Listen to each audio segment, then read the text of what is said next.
Olá, insetinha! Seja muito bem-vinda a bordo da Louva a Deusa. Pode preparar suas asinhas, levantar as antenas, porque estamos prestes a decolar. Eu sou a Sofia Menegon e esse é o nosso voo semanal com destino ao desconhecido território dos relacionamentos. Podemos sobrevoar áreas com leve turbulência, mas não se preocupe, em caso de desilusão, máscaras de realidade cairão automaticamente. Pedimos que apenas comam cabeças quando os sinais luminosos estiverem desligados. Se acomode confortavelmente e aproveite a viagem. Pela atenção, obrigada. No início, tudo é novidade. A gente sente as borboletas no estômago, a paixão avassaladora e a adrenalina corre tão rápido quanto a circulação de sangue no nosso corpo. Com o tempo, as coisas vão ficando mais serenas. A gente vai se acostumando com a presença daquela companhia na nossa vida e não no sentido ruim de se acostumar. Assim, as rotinas vão aos poucos se instalando. Seja qual for a configuração do seu relacionamento, em algum momento a intimidade vai tomando o seu lugar e tudo vai ficando mais calmo e até mais confortável, talvez. O problema começa quando, para algumas pessoas, essa calmaria acende o sinal de alerta. Tem algo errado com essa relação? Será? Ou só estamos refletindo inseguranças baseadas em referências de relações nada saudáveis que tivemos, lemos e assistimos a vida inteira? Insetinha, a nossa conversa de hoje vem para te acalentar. Vem para te dizer que não. Talvez não haja nada de errado com essa relação e esse medo também possa ser normal. Esteja confortável e aberta para receber tudo aquilo que vamos tentar aprender juntas hoje. Bora tirar os espinhos presos nessa ferida. Vamos lá? E para nos ajudar a compreender mais sobre o que acontece com o nosso corpo, principalmente com a nossa mente, eu recebo Lisiane Guedes, que é filha da Anice e do Carlinhos, psicóloga clínica, mestra em psicologia social e doutoranda em psicologia pela Universidade Federal do Rio Grande do Sul. Ela é sócia fundadora do Instituto Estrela Preta, espaço de coworking gerenciado por 3 mulheres pretas e integra diversos coletivos negros de psicólogas e profissionais da saúde. Uau!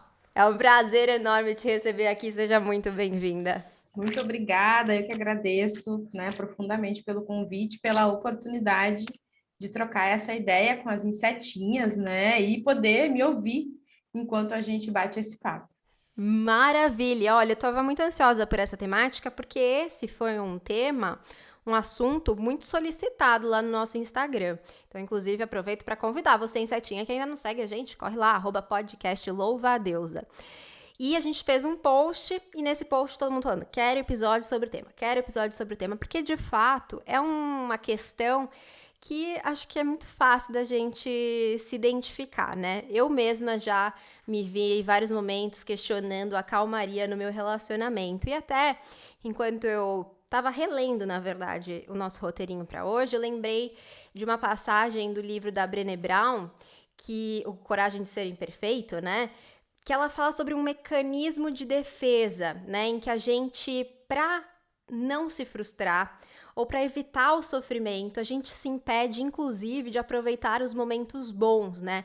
Eu lembro que no livro ela falava sobre diversas situações em que, sei lá, eu tenho medo de perder a criança que eu, meu filho, minha filha, ou no meu caso eu tenho os cachorros, tenho medo de perder, então eu já fico imaginando na minha cabeça várias coisas negativas que poderiam acontecer, porque afinal, se eu não aproveitar e ficar muito feliz, eu também não vou me frustrar, ou eu tenho essa ideia, essa suposição de que eu não vá sofrer tanto.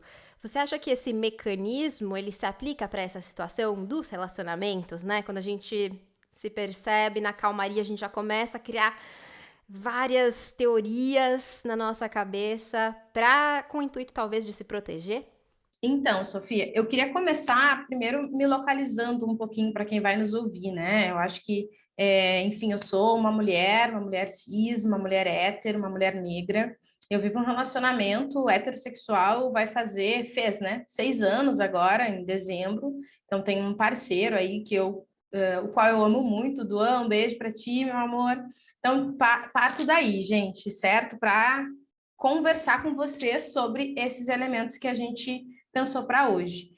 Eu acho que sim, Sofia, eu acho que trazendo a Brené Brown e trazendo até, né, pensando aí alguns autores um pouco mais clássicos, né, e inclusive botando algumas aspas aí nesse clássicos, né, a gente pode pensar inclusive com Freud essa dinâmica do que seria um mecanismo de defesa, né, trazendo a paranoia ou esse grande medo de que tudo aquilo que eu tenho se transforme em algo que eu venha a perder em algum momento com muita facilidade, né? Enfim, que o chão vai se abrir, aquilo que me traz muita alegria, que me deixa radiante, eu perca, né? Eu não vá mais ter essa possibilidade. Então, eu acredito que sim, que a gente acaba em vários momentos criando situações não tão alegres, não tão felizes, né? Não tão, sei lá, maravilhosas na cabeça da gente, para não se deparar com a frustração daquela experiência acabar, né? Pensando numa perspectiva micro, eu acho que a gente pode começar por aí. Maravilha. Minha intuição disse, me localizou, me mandou para um caminho certo. E aí eu quero saber se ela tá ainda indo para o caminho certo, assim. Eu fico pensando se esse mecanismo de defesa, eu acho que faz sentido pelo que você está me trazendo, ele tem a ver com insegurança, então. Com inseguranças que eu tenho dentro de mim, né? Porque se eu não tô insegura, talvez eu não fique com medo de que aquilo aconteça. É por aí mesmo? Sim, sim. Quando eu comecei a pensar um pouco sobre a nossa pauta, né, para essa nossa conversa de hoje, porque acho que cabe dizer para o pessoal que está nos ouvindo, né, para as insetinhas que nos escutam, que eu pesquiso as relações raciais, né? Eu pesquiso raça, pesquiso o que significa ser negro, o que significa ser branco, né?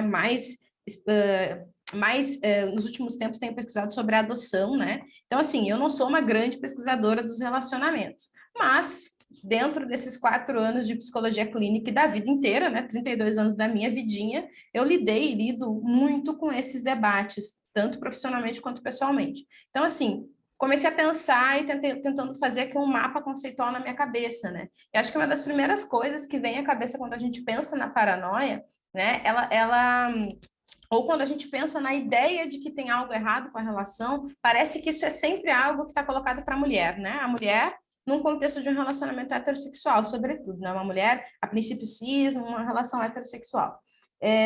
Pensar sobre isso acho que é super importante, né? Porque como eu disse antes, a gente pode olhar para essas questões numa perspectiva micro, de pensar o sujeito, de pensar essa pessoa, o que passa na cabeça dela, né? Mas a gente também precisa, né, olhar para essas perspectivas todas numa perspectiva macro, mais ampla, né? Para tentar entender como que isso foi se construindo para essa pessoa, nessa história, nesse contexto, nesse relacionamento, né? Então, acho que de início, assim, pensar essa dimensão de que, essa falácia, na verdade, né? De que geralmente os caras são de boa e as minas, né? Elas são mais noiadas, acho que a gente pode começar problematizando essa dimensão, né? Porque a própria ideia de que ser mais paranoico ou ser mais noiada, pensando numa perspectiva, né, um diálogo mais senso comum é coisa de mulher, tem a ver com uma construção, né? Uma construção de gênero, com uma perspectiva de sociedade mesmo, né? Que vai fazendo a gente supor que, não só supor, mas acreditar, né, piamente, assim,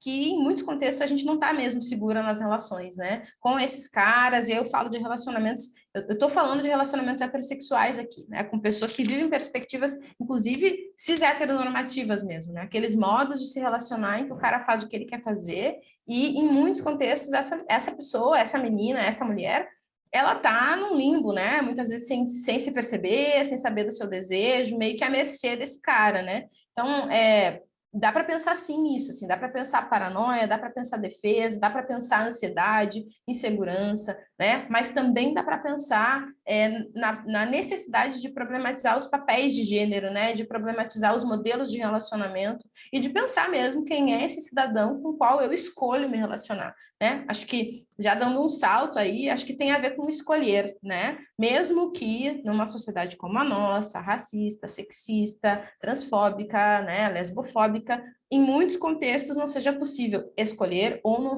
a gente não suponha que a gente tem direito de escolher, ainda assim existe uma agência, né, em cada sujeito, em cada mulher, e eu acho que é um pouco isso, assim, que cabe para nós aqui lembrar, né, as insetinhas que se percebem nesses contextos um pouco perdidas, assim, né? Quando você fala escolher, escolher com quem a gente está, você acha que então essa escolha pode implicar na redução desse sentimento de que tem algo errado, nessa insegurança que gera esse sentimento? Eu acho que sim e acho que não. Acho que depende, né? Vamos pensar assim, por exemplo, sei lá, vamos pensar uma primeira situação, né? Em que o relacionamento está começando. Eu escolhi me relacionar com essa pessoa, eu curti ela, a gente ficou numa balada por algum motivo, sei lá, ou algum aplicativo de relacionamento, alguma coisa aconteceu por aí, a gente se encontrou, certo? E eu gostei, foi bom para mim, estava sendo bom para mim em várias questões. A conversa, o sexo, né? O que a gente fazia junto, ia no cinema, sei lá, né, gente? Pandemia, por favor, se cuidem, mas enfim, né? 3 doses de vacina, as pessoas a gente acredita que devem saber o que fazem, né? Bom, foi uma escolha, né? Até aí foi uma escolha. Sim. Mas vai chegando um ponto em que, às vezes, né, algumas luzinhas vermelhas, essa é uma metáfora que eu uso bastante, elas vão acendendo, né? Como assim luzinhas vermelhas, Lisiane? Luzinhas vermelhas, assim, tem algo que aqui me chamou a atenção, tem algo aqui que me deixou desconfortável, né? Minha barriga ficou meio sei lá, eu, apertada, assim, né? Mas dando uma perspectiva boa. Me deixou meio angustiada, fiquei meio ansiosa, não curti muito, a pessoa me deixou esperando, a pessoa não me atendeu por algum motivo, a gente combinou e ela não apareceu, né? Ou ainda lembrando do podcast da Déa Freitas, né? Enfim, acho que eu gosto muito do podcast dela também, e enquanto eu pensava sobre os nossos temas de hoje, eu lembrei de vários dela, né? Assim, de a pessoa ir para sei lá, para um rolê, para sair para jantar, a pessoa esquecer a carteira, aquelas coisas que fazem a gente pensar assim, cara, o que eu estou fazendo aqui, né? É um pouco essa dimensão da escolha que eu quero invocar, assim, né? A escolha como aquela possibilidade da gente, às vezes, se esquivar um pouco de algo que vem vindo e que a gente está sentindo que é estranho, né? Porque em muitos contextos, essa paranoia, essa suposição de que tem algo errado, essa suposição de que tem algo errado comigo, me faz supor que não é a relação que está errada, né? Faz parecer que quem está errada sou eu. Eu que não estou pensando muito bem, eu que estou confusa, eu que não sei direito das coisas. E essa é uma narrativa que a gente conhece bastante, né? Tem até um termo em inglês que eu nunca sei pronunciar, que eu acho que é gaslight, né? Sim, Que é sim. essa dimensão do cara, ou às vezes, né, de outra mina, tá ali me fazendo supor que eu não sei direito aquilo que eu estou sentindo. Então, pensar em agência, pensar em possibilidade de escolha, é lembrar disso. É lembrar que a gente é um sujeito minimamente autônomo, mesmo num contexto, né, cheio de problemas, como são as estruturas sociais nas quais a gente vive, em que a gente pode minimamente fazer alguma coisa, seja dizer um sim, seja dizer um não, seja sair daquele lugar, né? Seja, sei lá, eu pegar um aplicativo de transporte e ir para algum lugar, sair daquele cenário, né? Se proteger, né? Acho que é um pouco sobre isso que eu queria ressaltar, assim. Não quero que pareça que eu acho que todo mundo tem a mesma possibilidade de escolha, porque não é, né? Não quero que pareça também que, enfim, que isso é romântico, que isso é vazio, porque também não é. Mas quero que a gente possa lembrar disso, porque acho que em muitos contextos, quando a gente permanece em relacionamentos com aquela sensação de que tem algo errado, é porque em várias situações a gente esqueceu da gente, a gente esqueceu da nossa história, a gente esqueceu do que a gente queria quando a gente começou, como era, para onde a gente queria caminhar, né? Então era um pouco nesse sentido pensar sobre a escolha. E é interessante como, né, esses exemplos que você trouxe do início das relações, né, a gente começa a conhecer uma pessoa e tudo mais, e a gente tem essa sensação, não sei, isso não me caiu bem, isso aqui, fiquei com o pé atrás. E quando a gente começa a ter essas sensações, é muito comum que a gente duvide da gente mesma, né? E às vezes compartilha com o nosso grupo, né, de amigas e tal. Ela fala, não, boba, você tá viajando. Não, que isso, foi só... Muito também porque existe essa construção social que é super tolerante, né? Principalmente quando a gente fala com os homens, né? E que, ao mesmo tempo, impõe às mulheres essa busca incessante por estar em um relacionamento para que elas sejam validadas, né? Então, acho que isso faz todo sentido, assim. Eu me lembro de em vários momentos de início de relação, acho que as nossas ouvintas também, as visetinhas vão ouvir, vão já agora fazer essa viagem no tempo e lembrar de várias situações em que elas, puxa vida, eu senti que tinha alguma coisa estranha, eu senti que não era muito legal, mas eu não me dei ouvidos, né? A gente não se dá ouvidos, né? Nesses momentos, e é importante ouvir o que a gente tá pensando, o que a gente tá sentindo, né? Colocar uma atenção especial, né, pra gente mesma, né? Você falando de construções, né? Eu fico pensando também na influência, enfim, do amor romântico, né? Na influência de músicas, TV, né? Séries, filmes, contos de fadas que a gente ouve desde cedo. Eu lembro de... meu primeiro namorado, eu tinha 14 anos, era super novinha, né? Enfim, e eu lembro de achar que tinha que ser triste o término, porque eu ficava cantando repetidamente na minha cabeça aquela música que diz: todo grande amor só é bem grande se for triste. E eu falava, né, para ser um grande amor precisa ter, enfim. Então a gente tem essa sensação, eu gostaria de saber de você se isso faz sentido, mas eu fico com essa sensação de que existe uma influência muito grande dessa ideia de que precisa ter um monte de situações dificultosas, de desafios na relação, ela precisa ser até, de certo modo, dolorida para que haja realmente amor, para que seja uma relação realmente bacana, né? De história de cinema e tudo mais. Nossa, essa questão ela é primordial, né? Eu acho que ela é fundamental, porque aí a gente começa, né, a olhar de fato para fora dessa pessoa que está no relacionamento, ou dessas duas pessoas que estão no relacionamento, né? Eu gosto muito de um livro de uma filósofa, né, que é a Sobon Fussomé, que se chama O Espírito da Intimidade.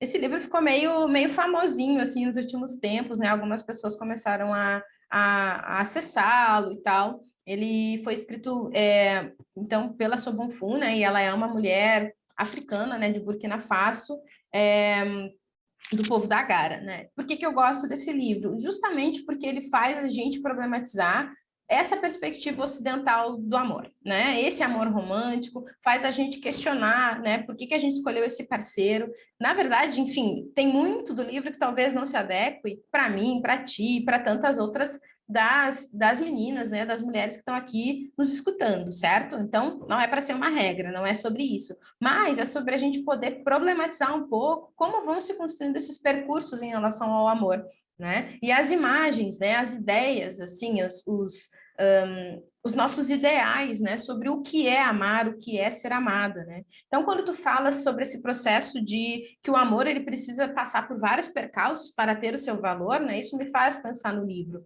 Também me faz pensar no livro essa própria ideia romântica, fechadinha, né, de que o relacionamento ele tem que ser sempre 100%, né? No livro ela vai falar um pouco sobre a ideia do topo da montanha, né? Ela vai dizer que os relacionamentos, ela vai problematizar essa ideia do Ocidente de que os relacionamentos têm que começar e permanecer constantemente no topo da montanha, em vez de a gente pensar ou a gente poder pensar, né, que a gente caminha para algum lugar quando entra num relacionamento com alguém. E aí eu tô falando de um relacionamento, sei lá, sério, que tem aí um consentimento, as duas pessoas estão afim de viver uma relação a duas, a dois, enfim, como for, né? Não quer dizer que seja necessariamente um relacionamento monogâmico, não quer dizer que seja necessariamente um casamento, não sei exatamente o que seria. Cada uma vai olhar, né, para essa história a partir do seu prisma. Mas a ideia é essa, né? A gente pensar que as pessoas, nós, né, a gente faz esse movimento de apresentar o nosso melhor quando a gente conhece alguém, né? E muitas vezes a gente esquece de apresentar também as vulnerabilidades, pensando um pouco na Brené Brown, né? Mas também eu entendo que esse também seja um mecanismo de defesa, né? Porque se eu não sei muito bem quem é essa pinta, eu não sei muito bem de onde ela vem, qual é a intenção dela, né? Se o que ela está me dizendo é verdade, como é que eu vou mostrar as minhas feridas? Eu vou me abrir, né? Se eu não sei qual é a intenção que está por trás dessa pessoa, né, do que ela está me dizendo. Então, eu sempre que esse tema surge na clínica, quando a gente conversa, quando eu leio sobre, eu penso nisso, assim, nossa, poder se abrir um pouquinho é bom, né, mas se escancarar também não é, né, porque daí vira para o outro, fica muito fácil para o outro, se ele estiver mal intencionado, de nos sacanear. Então, assim, voltando um pouco para a questão que tu falavas, né, eu acho que pensando nas novelas, pensando nas histórias, né? Pensando nas séries mais atualmente, pensando, inclusive, nesses casais que a gente vê nas redes sociais, né? Casais, sei lá, onde tudo que se pinta é lindo, é bonito, tá maravilhoso, a casa é linda, né? O cachorro é querido, tá penteado, tá tudo beleza, assim, o pátio tá, né? Não tem folhas, assim, caídas. Pensando nessas ideias, nesses ideais muito bem construídos, eu acho que a gente acaba, em muitos contextos, sendo meio que vítima desse processo, né? Sendo meio que capturado por essa lógica, como se e só isso fosse aquilo que estivesse ali, fosse o real, né? Quando na verdade não é. Quem aqui não viveu um relacionamento, não vive um relacionamento ou não pretende viver um relacionamento e não se percebeu já, né, pensando sobre aquilo que não estava bem, aquilo que não estava bom, né? As pessoas elas não, muitas vezes não querem, não conseguem, não gostam, né? Não ou não toleram lidar com aquilo que não tá bom na relação, né? E essa é uma dimensão que eu sempre trago quando eu converso com as pessoas que eu atendo ou quando eu, no meu relacionamento, né, a gente precisa poder falar sobre as coisas que nos incomodam. A gente precisa poder dizer sobre aquilo que a gente fez e que não era legal para o outro. Em alguns contextos, a gente precisa poder se desculpar e dizer, olha, tu me desculpa, eu gritei, eu não queria ter gritado, eu gritei por causa disso, disso, daquilo, né? Enfim. Ou ainda a gente precisa poder sinalizar para o outro, olha, eu não gostei que tu fez isso, que tu fez assado, né? Não foi bom, não me senti bem. Eu não entrei nesse relacionamento para isso, né? Eu entrei num relacionamento para XXX, né? Acho que esses acordos, esses combinados, eles precisam valer para cada casal ou trisal, né? Ele precisa valer para cada grupo de pessoas que resolve se relacionar. E antes de tudo, esses acordos precisam valer na relação que eu construo comigo.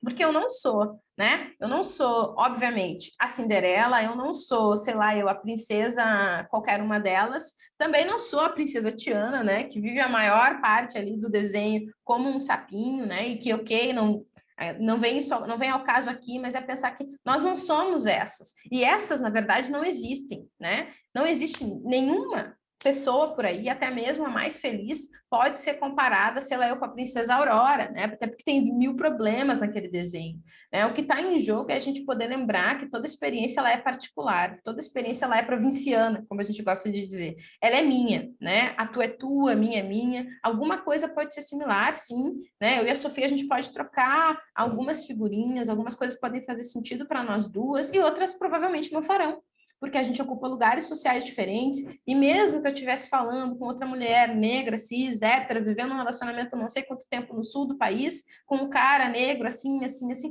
ainda assim seria diferente, né? Então, eu acho que esse é o grande desafio, é a gente, às vezes, se lembrar que a gente até pode olhar para outras referências, a gente até pode se inspirar nessas referências, mas a gente não pode, para o nosso bem, achar que essas referências elas são a verdade absoluta para os relacionamentos felizes, né? Porque isso é uma armadilha do mundo capitalista, é uma armadilha desse mundo sexista, é uma armadilha de construções patriarcais, enfim, eu posso citar mil coisas. É uma armadilha, o importante é esse, né? É isso. E a gente tem que estar ciente disso, porque senão a gente acaba entrando nessa, né? Assim, meio que desnorteada, meio que sem sul, melhor dizendo, né? E permanecendo em arranjos que não servem para nós, né? Então, acho que a primeira coisa a se pensar dentro disso que tu está falando é a gente poder olhar para essas séries, esses filmes, essas histórias e poder estranhar. Né? Algo que eu gosto bastante de trazer para as pessoas que eu atendo é essa dimensão do estranhamento. A pessoa te disse tal coisa que tu não estranhou, tu te sentiu assim, tu não estranhou, né? Tu recebeu uma proposta assim, tu não estranhou, não te pareceu que era golpe, enfim, estranhar é bom, gente, porque às vezes a gente vai com essa dimensão de que, eu não posso achar que tem algo errado na minha relação porque tá tudo certo.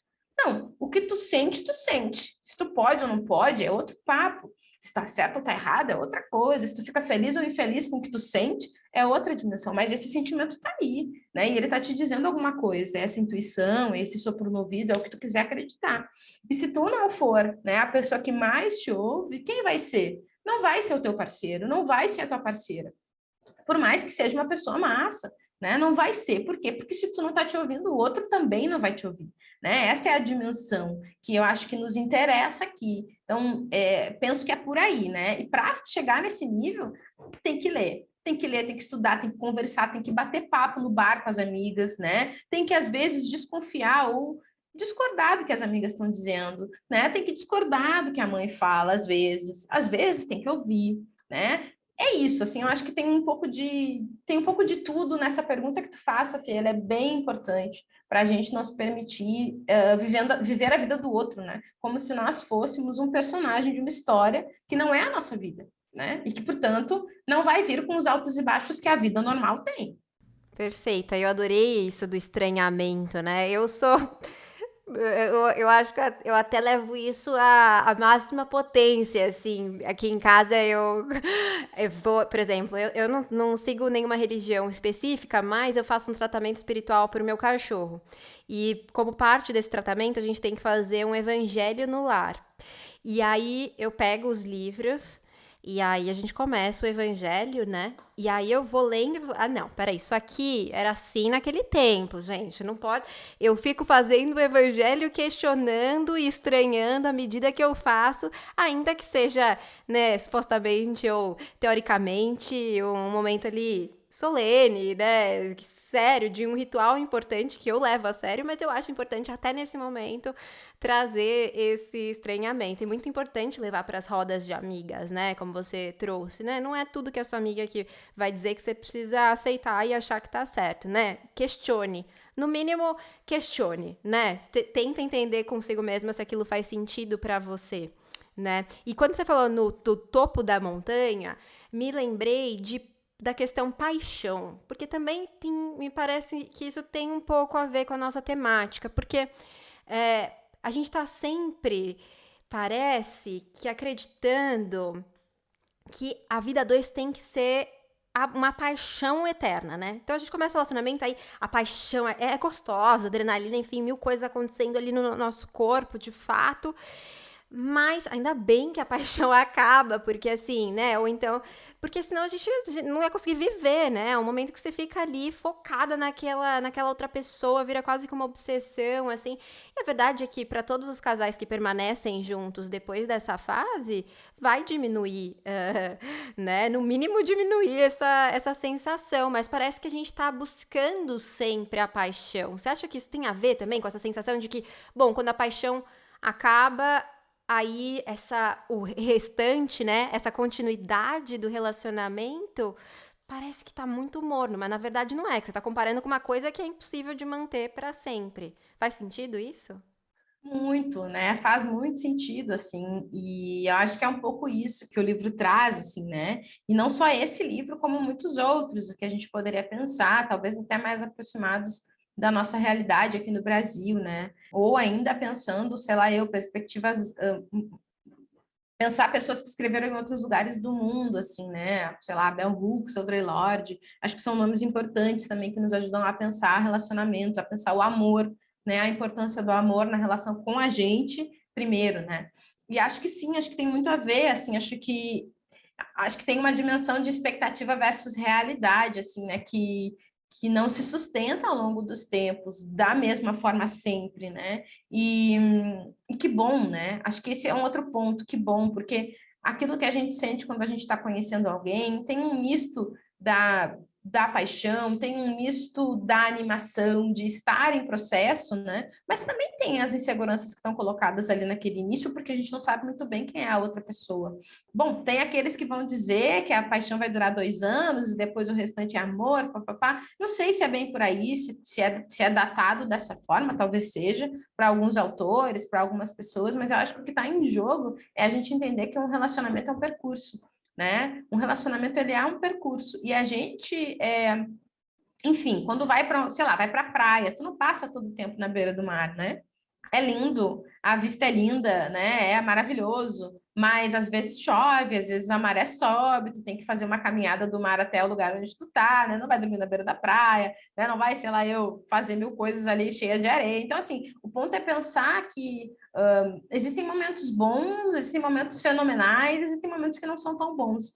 Não pode haver, na minha concepção, momentos horríveis, perversos, momentos assim, o fim do poço num relacionamento, né? Como assim, Lisiane? O que isso quer dizer, né? Tu acha que a relação... Não, eu acho que a gente pode viver situações difíceis com o nosso parceiro, com a nossa parceira, mas que não necessariamente tenham a ver com algo que aquela pessoa fez para nós. Entende? Assim, a gente perdeu alguém, a gente perdeu algo, a gente perdeu, sei lá, a casa, a pessoa perdeu o emprego, a gente está aqui se virando. A própria pandemia é prova disso, né? Quantos relacionamentos se encerraram ao longo da pandemia porque lidar com o nosso ou a nossa parceira 24 horas por dia não é fácil. E, portanto, muita gente acabou resolvendo que não dava mais. E está tudo bem nesse sentido, né? As pessoas como dizia minha mãe, como diz a minha mãe tá viva, meu Deus, né? Mas ela dizia porque ela não diz mais, gente, nesse sentido, né? Tu não nasceu grudada no outro, né? Todo mundo é muita gente. Então, enfim, a gente nasce singularmente, enfim, a vida vai seguindo. Então, eu acho que está em jogo é pensar sobre isso, assim, é pensar sobre o fato de que a gente constrói relacionamentos para que a vida seja melhor, para que as coisas sejam mais leves, para que a gente seja mais feliz, né? Então, se de uma certa forma eu estou vivendo um relacionamento, e esse relacionamento, ele mesmo depois de um certo tempo, né? Ele já não me traz mais essa felicidade da qual eu estou falando, ele já não me deixa mais alegre, né? Eu preciso pensar por que eu permaneço. Eu preciso pensar sobre isso. Foi eu que decidi entrar, e sou eu, somente eu posso decidir sair, né? A não ser que a outra pessoa me saia, quem decide se eu vou ou não sair da relação sou eu, né? Então eu acho que é um pouco isso que está em jogo, assim, a gente poder pensar sobre isso, mas também poder problematizar. Será que eu estou sentindo falta daquele fogaréu inicial? Será que tem algo que eu possa fazer? A minha relação é boa, eu gosto dessa pessoa, a gente vive coisas massas, será que a gente consegue, nós dois, né? Ou nós duas, apimentar isto? E eu falo de perspectivas afetivos sexuais, eu falo de projetos de vida, eu falo eu falo daquilo que a pessoa quiser. Não estou falando, tô falando de transar, mas também estou falando de uma viagem diferente, estou falando das pessoas poderem, sei lá, viver um tempo longe uma da outra, 6 meses, né? Sei lá, penso na minha experiência, vou fazer um doutorado de sanduíche, vou ficar um tempo fora, né? Não fiz isso ainda, mas eu e o meu noivo, a gente fala sobre isso, né? Não, vai ter um tempo em que eu vou, tu vai ficar, ou ele vai, eu vou ficar. A gente vive isso de tempos em tempos, né? Viagens que um faz, o outro não faz junto, porque isso é importante, porque mantém a nossa singularidade, faz a gente sentir saudade. Quando a gente se encontra, é gostoso, né? A gente sente saudade, às vezes, de dormir junto. Mas, às vezes, dormir junto é um saco, tá muito calor. Então, assim, gente, esses processos que a gente pode pensar, né? Tá tudo certo em sentir tudo isso. Agora, o que não tá certo é eu sentir só isso. Só tá ruim, só não tá bom, eu só não tô feliz, né? O que que eu tô fazendo aqui? Aí eu acho que é outra coisa. Aí eu acho que eu preciso me ouvir, eu preciso me sentir, né? O que que é minha barriga, literalmente, o que que meu estômago me diz, né? Se antes era friozinho na barriga e agora é um nó, o que que esse nó está falando sobre a relação que eu estou vivendo, né? Não quer dizer que eu tenha que chutar o pau da barraca, que eu tenho que acabar o meu relacionamento, sei lá eu de quanto tempo, hoje, amanhã, necessariamente, mas quer dizer que eu preciso pensar sobre isso. Eu preciso me escutar, né? Eu preciso escutar o que esse afeto está me dizendo, né? Porque, enfim, ele é algo, né? Ele não brotou do nada, ele está ali, ele é interno. Por isso ele tem um valor, né? Deveria ter um valor inenarrável, né? Ele é fundamental que eu possa me escutar e possa me entender, né? E aí a gente vai para uma outra questão que eu vinha pensando antes, quando pensava aqui as questões, né, do nosso podcast, que é justamente a importância do processo de autoconhecimento, né, de se escutar. É óbvio, gente, eu sou psicóloga clínica, vou puxar para o meu assado, a terapia.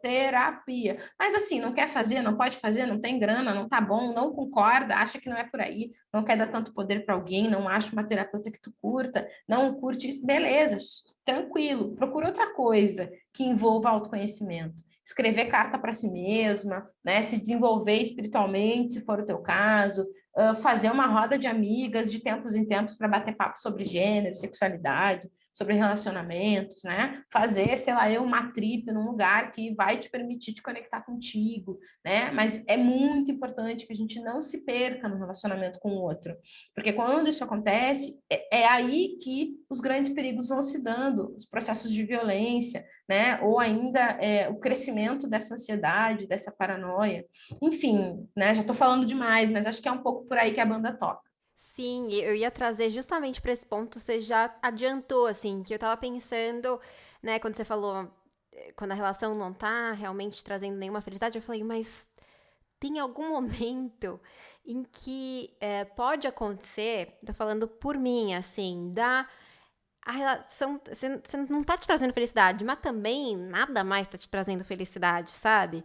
Quando você não tá bem de uma forma geral, e aí às vezes nem é uma questão da relação, né? É uma outra questão que tá dentro de você que você precisa entender, né?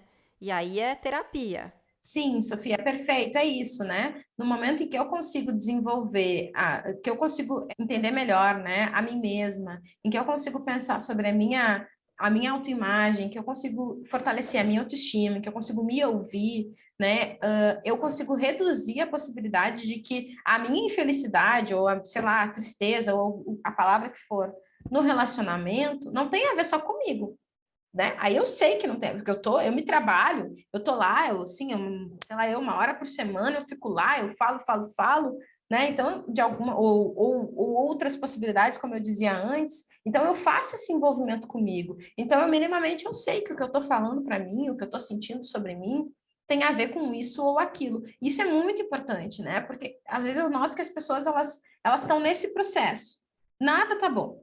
Não tá bom o trabalho, não tá bom a família, não tá bom a casa, não tá bom o emprego, não, né? Não tá bom a relação com o cachorro, não tá bom, tá muito quente, tá muito frio, nada tá bom, né? Então, assim, pô, se nada tá bom, né? Cabe a gente entender melhor por quê, como é que foi isso, da onde vem, né? Qual é a raiz disso, assim, não necessariamente a raiz como algo, assim, o início de tudo, mas vamos tentar perseguir um pouco, né? As pistas que vão nos dizer por que que tu tá te sentindo dessa forma. E esse processo, de fato, assim, eu acabo sendo repetitiva, mas ele é um processo que a terapia ela vai oferecer para a pessoa a possibilidade de fazer de um jeito, numa profundidade, que a conversa, às vezes, com as amigas não permite, né? Porque às vezes a gente não quer dividir tanta insegurança, às vezes a gente não quer escutar aquilo que aquela nossa amiga vai dizer sem a sensibilidade que algumas terapeutas podem ter, né? Então, acho que é um pouco sobre isso, assim, sobre se conhecer, sobre se entender, para então poder pensar sobre a relação. E eu acho que pensar isso é pensar o seguinte: a nossa vida, ela é como se fosse, pensa nessas mandalas que tem hoje em dia, né? São várias facetas, né? Existem muitas partes de nós, né? Muitos elementos que nos compõem enquanto sujeito. O relacionamento, ele é uma dessas várias partes. Então, nem tudo pode ser posto na conta dele, né? Aliás, tem uma parcela que vai para a conta dele, tem outras parcelas que vai para outros lugares. Então, se eu não estou bem na relação com aquela pessoa, ou se eu estou exagerando no meu ciúme, ou se eu estou exagerando na minha insegurança, na minha ansiedade, né? Não aguento esperar que a pessoa me responda um WhatsApp, acho que ela está transando com alguém.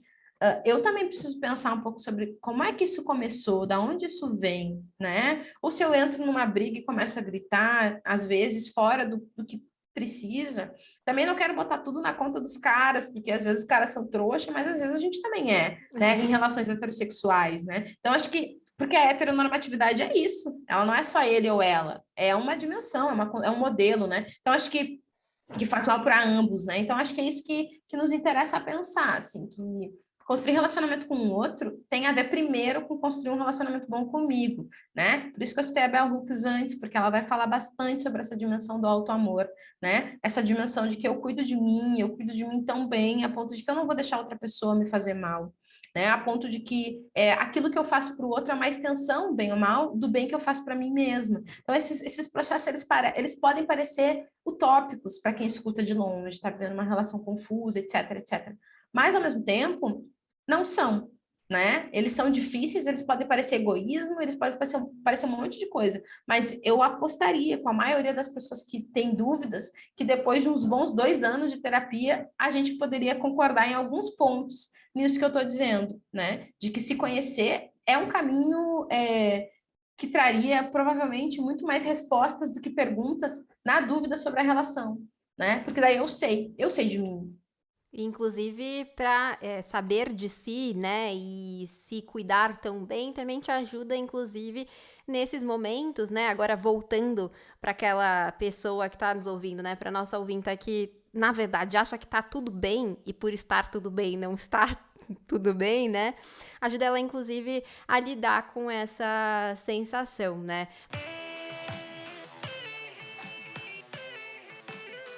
Eu fiquei pensando também numa máxima, assim, né? Que a gente ouve bastante. Eu não sei se a gente ainda ouve, mas eu lembro de ouvir, assim, na minha infância e tudo mais, de que casal que se ama briga, né?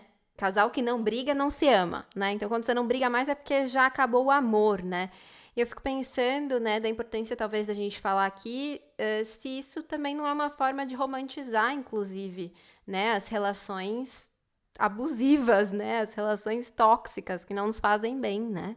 Pois é, bem interessante essa questão. Eu acho que casais têm conflitos, ponto, né? Casais têm conflitos porque são duas pessoas com suas bagagens, né? A gente costuma dizer em determinados contextos que quando tu te relaciona com uma pessoa, tu não te relaciona só com ela, tu te relaciona com ela, com a mãe, com o pai, com o irmão, com o cachorro, e com toda uma geração, né, ancestral daquilo que essa pessoa está trazendo. Por isso a importância de escolher bem essa pessoa, né? Ou de tentar, assim, né? Fazer essa escolha, buscar fazer essa escolha da melhor forma possível. Então, eu acho que o ponto é esse: casais têm conflitos e conflitos fazem parte, né? Conflitos também podem ser. Tudo depende de qual é a intensidade, de qual é a frequência, de quais são os motivos, né? Se eu brigo sempre, se eu brigo de um jeito que parece que eu tô, sei lá, que o prédio vai cair, ou se eu brigo por qualquer coisa, ou se o outro faz a mesma coisa comigo, bom, existem pontos aí que, pô, não tão legais. Agora, e vão haver conflitos que fazem parte do cotidiano e eles vão nos levar a outros lugares, se a gente puder falar sobre eles, se a gente puder resolvê-los, se a gente puder pôr na mesa o que a gente sente a partir do que o outro fez, né? Tem dentro aí da perspectiva da comunicação não violenta, né? Essa dimensão de como eu me sinto, né? Quando tu faz tal coisa, né? Então, assim, por exemplo, pegando um exemplo meu, assim, né? Da minha vida privada. Quando eu comecei a me relacionar com o Duan, eu lembro que uma vez eu cheguei de trança, assim, na casa dele e tal, e ele não me elogiou. Nossa, aquilo para mim foi o fim da picada. Como assim? Eu passei 5 horas trançando o cabelo para chegar aqui, o cidadão não me dizer nem, nossa, como tu tá bonita, não sei o que, enfim. Eu tinha feito as tranças para mim, né, gente? Mas um biscoitinho de vez em quando não faz tão mal. Quem E eu não fiquei quer, né? braba com ele. Quem não quer, exato. Eu fiquei braba com ele. Falei para ele, poxa, bom, 6 anos depois, o que eu entendi? Ele tem um tempo, e esse tempo é dele, é próprio, né? Às vezes ele leva 1, 2 dias para trazer à tona coisas que eu já pensei lá no primeiro momento que eu botei o pé dentro de casa. E é isso aí. Eu me relaciono com essa pessoa, se eu acho que tem algo que não está bem, se eu acho que falta, eu vou sinalizar. Agora, se toda vez eu for sinalizar a mesma coisa, eu vou estar desconsiderando também o modo como ele é, eu vou estar desconsiderando a subjetividade dele. E aí também não é legal, né? Também tá errado com aspas, assim, né? Eu também estou promovendo uma situação no meu relacionamento que eu não precisaria. Então, acho que é um pouco isso que está em jogo quando a gente pensa sobre os conflitos. Eu estou falando de uma coisa boba, eu não estou falando de traição, eu não estou falando de agressão física, eu não estou falando de violência psicológica, patrimonial e todo o resto. Isso daí é outro nível. Isso é outro nível, gente. Isso aí não dá nem para chamar isso de briga, isso é outra coisa, né? E a gente sabe que tem muitas pessoas que estão vivendo relacionamentos assim hoje, né? E que não conseguem se perceber sendo agredidas, violentadas. Enfim, um dos trabalhos que eu imagino que o podcast também tem a intenção de fazer é justamente fazer com que as pessoas percebam o absurdo de viver determinadas situações, né? Esse é um processo que as psicanalistas que me desculpem, né? Eu falei do Freud no início, mas eu não sou psicanalista, assim, flerto com a psicanálise de vez em quando, mas uma relação meio aberta, assim, né? Que é essa dimensão do se colocar. Eu sempre me coloco quando eu vejo uma experiência de violência de uma pessoa que eu estou escutando. Sempre. Né? Demonstro o que eu estou sentindo, sinalizo, pergunto, nossa, mas como é que foi isso para ti? Imagino que tenha ficado, né? Talvez, pô, eu estou me sentindo assim, talvez, como é que tu está te sentindo? Me conta um pouco mais. Nossa, que grave isso, né? Porque às vezes a pessoa que está ali contando, ela não se deu conta do quanto aquilo é problemático, do quanto que aquilo está errado, né? Tá errado contigo, tá errado para ti, entende? Tu não faria isso para o outro, porque que ele pode fazer, ou ele ou ela, enfim, pode produzir esse tipo de coisa para ti. Então, são movimentos, assim, dentro da terapia que, a meu ver, são extremamente importantes e, às vezes, emprestam um pouco do estranhamento que eu falava no início. De fazer a pessoa pensar assim, tá, mas tá errado, né?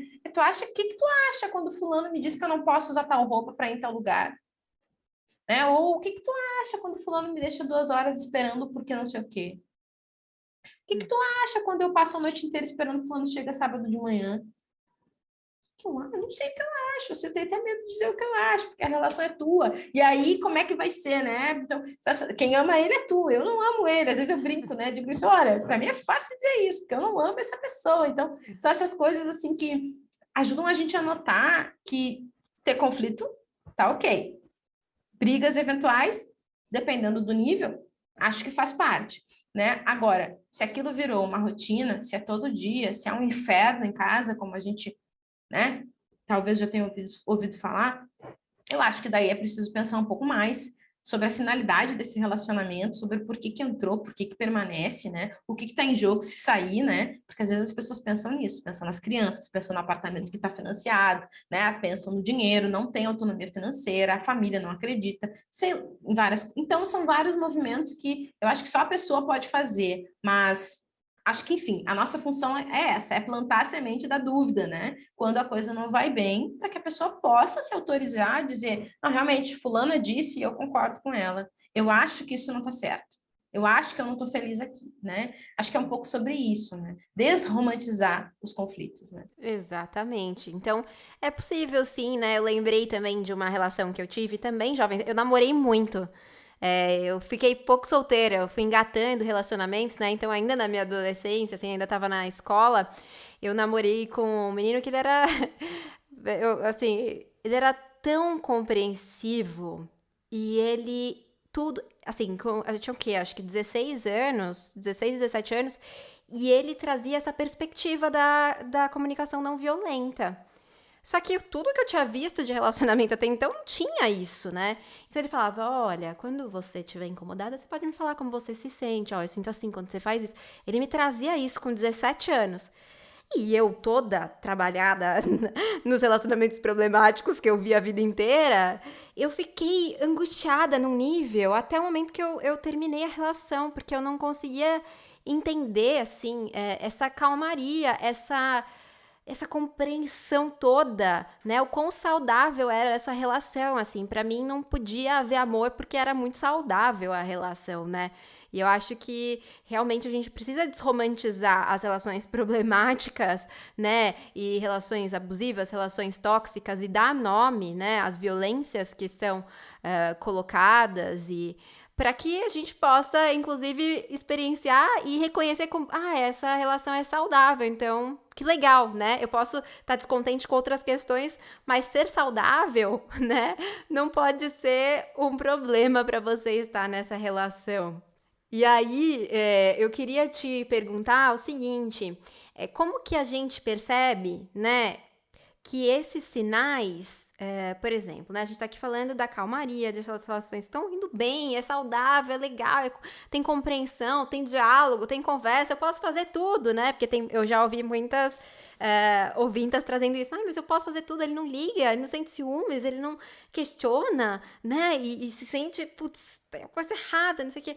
Enfim, quando que de fato existe um problema na calmaria, não sei se é a calmaria, talvez tenha outro nome, né? Mas quando de fato essa sensação de que tá tudo bem, talvez não esteja de fato tudo bem, e quando é só paranoia, tem como a gente identificar? Nossa, uma boa pergunta essa, né? Uma boa pergunta mesmo, assim. Acho que, de fato, a pessoa precisa investigar o que significa para ela um relacionamento saudável, um relacionamento calmo, né? Ou ainda, um terceiro ponto, que seria aquele relacionamento que é um marasmo, né? Nada acontece, enfim, me faz pensar muito na perspectiva de água parada, sabe? Que sabe quando tu olha, assim, uma lagoa, assim, e nada acontece? Nada acontece, né? Não sobe um peixe, não aparece uma bolinha de ar, nada, né?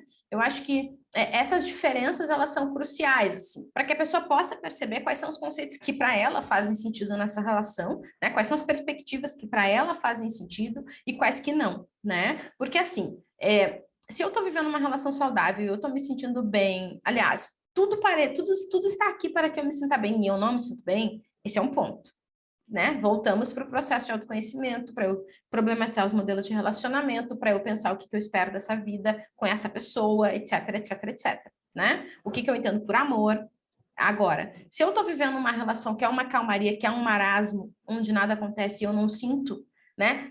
Essa relação não me traz um pouco, minimamente, de alegria, é outro ponto, né? E aí eu acho que tu pergunta assim, como é que a gente faz para diferenciar? Eu acho que tem um ponto que é importante. Relacionamentos a dois, né, a duas, envolve algo que não é a amizade, tem que ter sexo. Acho que esse é um ponto central, né? As pessoas não estão transando de nenhuma forma, não está tendo beijo, não está tendo carícia, não está tendo. Eu curto a companhia do outro, esse corpo ele me faz sentir também tesão.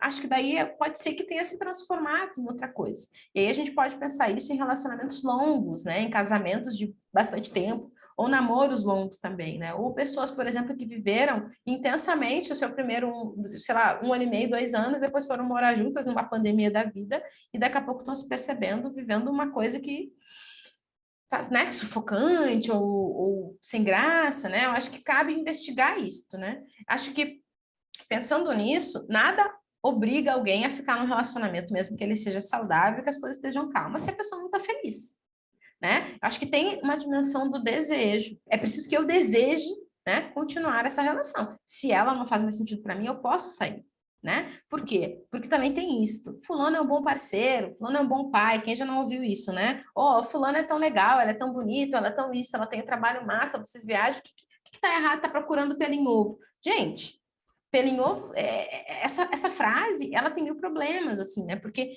se no momento em que eu me ouço, no momento em que eu me escuto, que eu me dou conta que aquilo não tá bom para mim, o que me impede, né? Assim, se eu tenho minimamente autonomia financeira, se eu consigo me sustentar, se eu não estou vivendo uma relação onde eu sou, sei lá, estou presa de alguma outra forma, o que me impede, ao menos, de reconhecer para mim que não tá bom, né? Eu acho que esse é um ponto que é importante da gente ter em vista, assim, né? Que às vezes a calmaria ela pode se confundir com isso, né? Mas também tem uma outra coisa, que é a coisa das pessoas que não estão acostumadas a viver relacionamentos bons, né? Pessoas que não estão habituadas a viver relações felizes. E aí eu acho que a gente tem um problema que é um pouco mais, não um problema necessariamente, mas uma questão que é mais profunda, que tem a ver de novo com a pessoa, né? Tem a ver com aquele sujeito, com ele se pensar, com ela, né? Se interrogar, se entender numa perspectiva de se olhar no espelho e pensar assim, por que que eu não consigo estar 100% nessa relação? Isso é muito comum nos caras.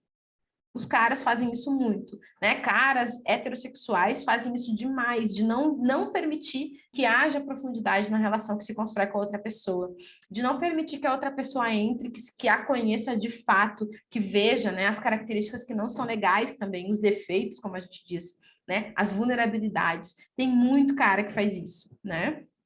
E faz, sei lá, por medo, por padrão, por não sei, né? Aí cabe a gente entender melhor aí o que passa na cabeça dessas pessoas, mas fazer essa distinção ela é bem importante para poder decidir o caminho, né? Lembrando que quem decide esse caminho é essa pessoa que está vivendo a relação, não é a amiga, não é a pessoa com quem eu me relaciono. Eu é que preciso, né, definir se para mim continua fazendo sentido. E quando eu falei em transar, eu também não quero ser hipócrita aqui e dizer que depois de anos de relacionamento as pessoas estão transando do mesmo jeito que transavam no início. Não estão, gente. Mas minimamente, assim, né? De vez em quando tem que acontecer, porque senão virou amizade, virou outra coisa. Acho que é importante pensar sobre, né?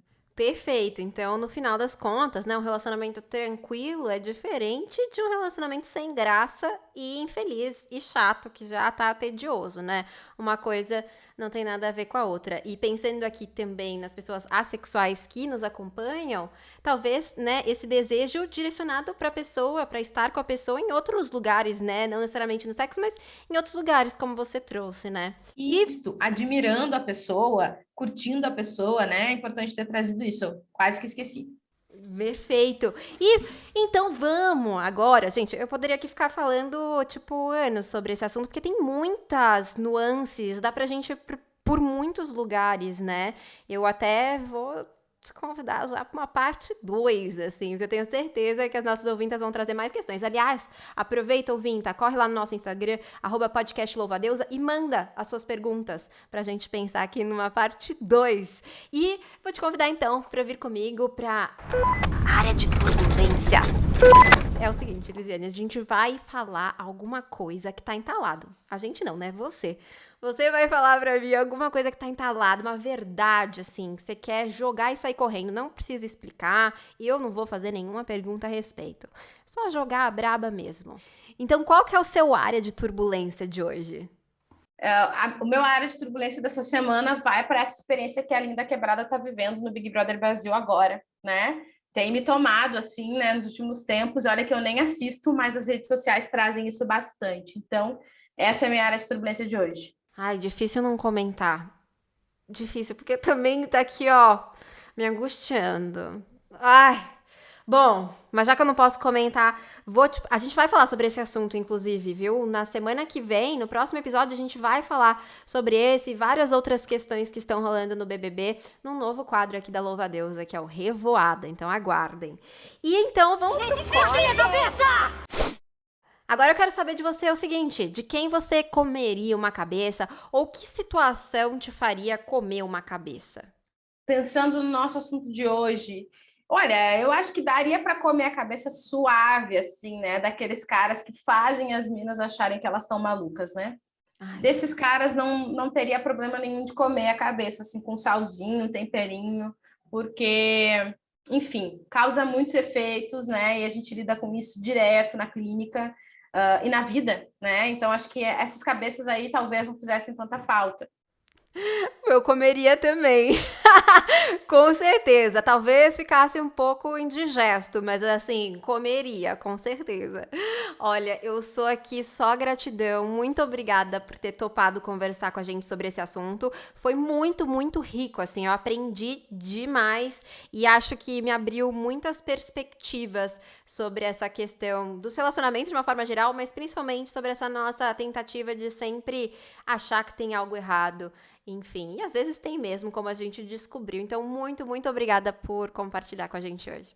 Eu que agradeço, Sofia, agradeço a ti, agradeço a toda a equipe, né, do podcast, agradeço às ouvintas, né, espero que tenha feito sentido, que tenha deixado vocês pensando com algumas pulguinhas aí, né, atrás da orelha, para estranhar, né? A gente não precisa concordar em tudo, dá para estranhar, tá bem, é bem tranquilo, e que a gente possa seguir conversando sobre essas questões, e mais do que isso, né? Que cada uma de nós possa seguir conversando consigo mesma sobre tudo isso que a gente bateu o papo aqui, e daqui a pouco sobre coisas que nem passou pela nossa cabeça, mas que também são importantes para quem está ouvindo. Com certeza, bora estranhar, bora conversar e, inclusive, para as nossas insetinhas voarem até você, qual que é o seu arroba? Como que elas te encontram nas redes?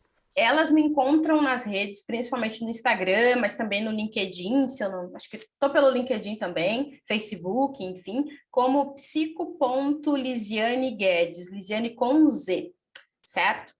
Maravilha, bora voar até lá. Se você ainda não conheceu, corre lá. E ó, daqui fica o meu desejo de relacionamentos mais saudáveis para você, seja qual for o relacionamento. Que você aprenda com o tempo e a convivência consigo mesma que você é merecedora de paz, amor e respeito. Insetinha, eu espero que você não tenha que comer cabeça nenhuma de louva-a-Deus nenhum pelo máximo de tempo possível. Vamos tentar segurar até a próxima semana, vamos ver se dá. Se precisar, come, senão a gente faz um belo banquete juntas. Seja feliz sempre que conseguir. Viva o meu, o seu, o nosso prazer. E até a próxima.